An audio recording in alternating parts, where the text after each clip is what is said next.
All right, guys, we got to talk about the NFL draft.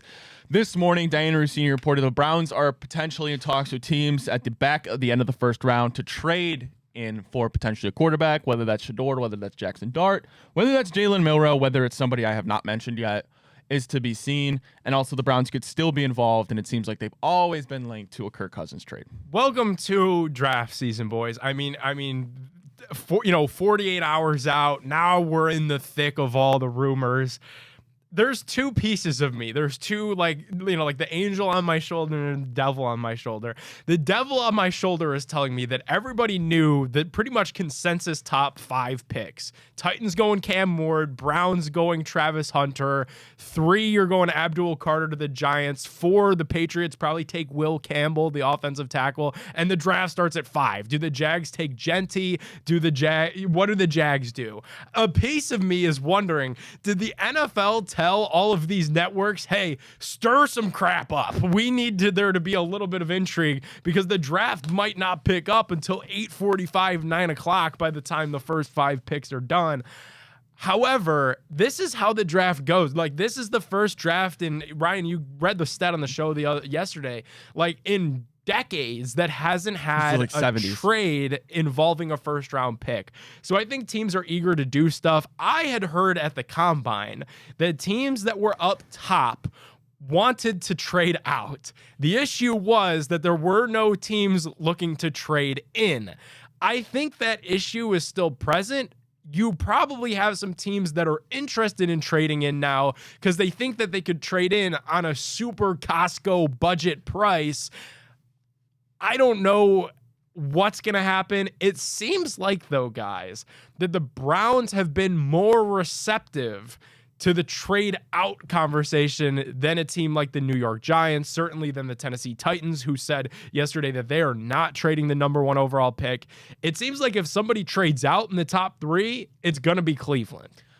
Not to get away from Cleveland too much, but I was looking at Tankathon, draft order, all that stuff, and I agree, Nick. It's Cam Ward, it's Travis Hunter, and it's more than likely Abdul Carter at number 3 to the Giants.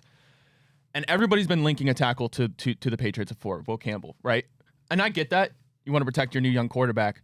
I haven't seen anything, though, about Genty to the Patriots at 4. And I understand it's probably safer to get a tackle than it is a running back at that spot, especially that you just drafted Drake May. But think about it. You got Mike Vrabel in there. Ramondre Stevenson isn't going to cut it, at least for the future, that is. And Mike Vrabel had Derrick Henry his whole career in Tennessee. I don't know. To me, it just makes a lot of sense. And then, 2, also the Jaguars. I mean, Mason Graham's been so heavily linked there. But then again, Travis Etienne hasn't been what you expected, probably. He was drafted by Urban Meyer, and then you got Tank Bigsby. I could see that being possible. And then the Raiders at 6 for Ashton Genty. I could potentially see the Raiders trading up to 4 to get Ashton Genty so the Jags can't get him. And then that would still leave the Patriots to get a tackle at 6. I was gonna say I like the Jags taking him as a possibility. I think New England's kind of weird about that. It's just New England's the weird one because you got to keep him upright first, and I think there's enough talented backs that you could maybe second round go get someone who could be better than Ramondre, at least in the near future. But I didn't even think about that would make a lot of sense him going to Jacksonville, especially because, like you said, ETN, like solid pass catching back, but never really developed as a runner. I'll say He's this. Small. I'll say this as well. I think the team that's trying to trade up into 2 or 3 is Jacksonville.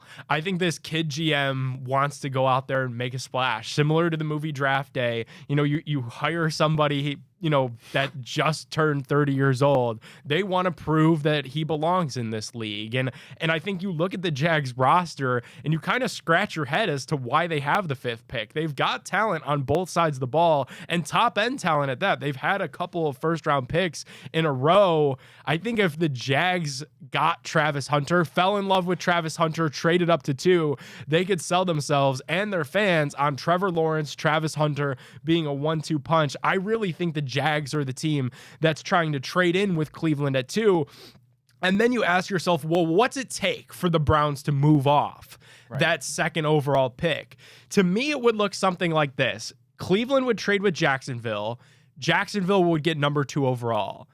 The Browns would get their first round pick in 2026, number 36 overall, which is their 2nd round pick, and then number 5 overall. So the Browns would draft 5, 33, 36, and have 2 first-round picks in 2026. That sets you up to take Shedeur Sanders now and find out if Shedeur Sanders can learn from Joe Flacco. And if he's the quarterback of the future, great. But if he's not, that sets the Browns up perfectly in 2026 to trade up for Arch Manning because you have 2 first-round picks.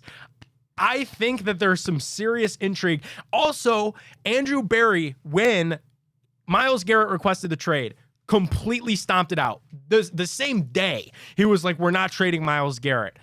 Why has he said and been so forthcoming in saying that they're going to use the entire shot clock when the Browns are on the clock? He flat out said, we're going to use the entire 2 minutes. They're going to try to juice the absolute most out of this number 2 overall selection. I truly think that a trade out could be on the table. I like that a ton. My only worry is if you do that trade, let's say it would be the Titans take Cam Ward 1, then in your thing, the Jaguars would take Travis Hunter 2. Travis Hunter, Brian Thomas would be insane. Then 3 would be the Giants. Now here's the thing, because what if the Giants decide to go Shedeur? They could. Then the Patriots would go Abdul, and you're left with Mason Graham. Which I can't stomach that trade for Mason Graham. I spoke one-on-one with Mason Graham in Indianapolis. I think he's going to be a great player. And he said his meeting with the Browns was phenomenal. It was a very short conversation that I had with him. He said he absolutely loves what Jim Schwartz can do up front. I had a one-on-one. It was just a completely coincidental run-in in an elevator in the Indianapolis Convention Center with Mason Graham, who said that his meeting with the Browns was remarkable. I know he's had some red flags. There were some concerns about the arm length. There were some concerns about the weight as well. I think trading out of number 2 and a guy that you coined the next Shohei Ohtani for a defensive tackle out of Michigan would certainly upset Cleveland fans, but it's a scenario that really could play out. If the Giants in that scenario don't take Shedeur, I mean, I would do that 10 out of 10 times.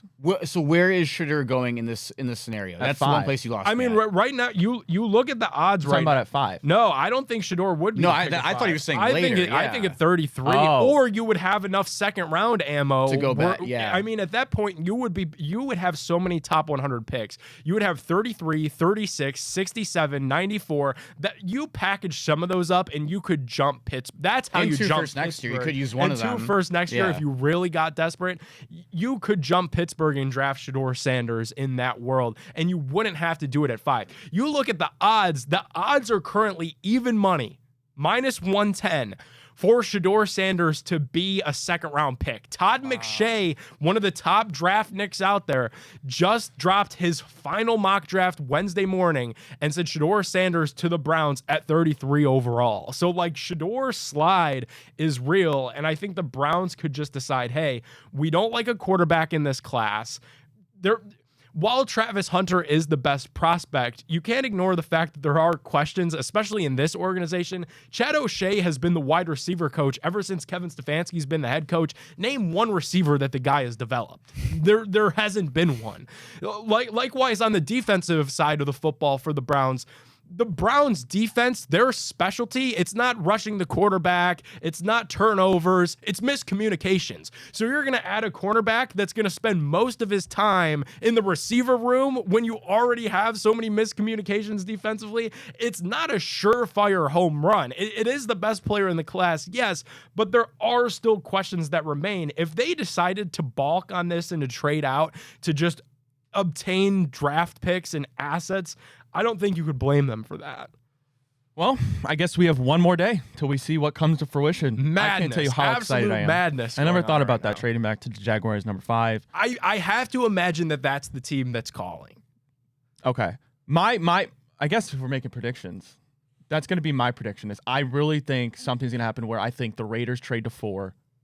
They are upset, but I guess that would make sense. I guess it depends on if the Browns trade. They want Genty. Jaguars stay at 5. Pick Mason Graham, and then the Patriots get their tackle at 6. That's my bold prediction. My bold prediction, no movement in the top 7. one of the weakest draft classes in a while is what everyone's saying. Whatever. I hate when No people one's say moving. Well, that's and that's typically what happens too. So you spend all this time speculating and trying to identify these trades. I mean, yesterday you had McShay say that something's happening, there's going to be a trade. You had Brian Baldinger saying that something's happening, there's going to be a trade. Diana Rossini reported this morning the Browns are already trying to talk to teams at the end of the first round to find their quarterback. You always have like all that buzz, and sometimes just nothing happens. So that prediction very well could be real, where there's just no motion, everything is chalk. Up to 5 really with the Jags. Do they go, defense? Do they go Genty and try to get Trevor Lawrence a serious running back? Like, to me, 4 or 5 in this draft is where it starts, unless there's a trade. I think the wild card too, the New Orleans Saints. Are they really not going to take a quarterback? And here's the thing, talk about Shedeur. All it takes is one team, the New Orleans Saints, select Jackson Dart more than they do it than Shedeur. And that's the pick at number 9. And What that's if Dart goes off the board before Shedeur? It's possible. It's possible. All it takes is the Saints to like him more, and who's to say they don't? Deion Sanders Jr. was like hate tweeting about that all day yesterday. The fact that Jackson, he's jealous. some team could fall in love with Jackson Dart. Yeah, like Where's Shiloh gonna go? Oh, good question. Have you seen him in any mocks yet? late Saturday afternoon. Okay. When He's a matinee pick. Yeah, when we're getting ready for Game 3 of the NBA playoffs, Shiloh Sanders will be drafted during a Subway commercial.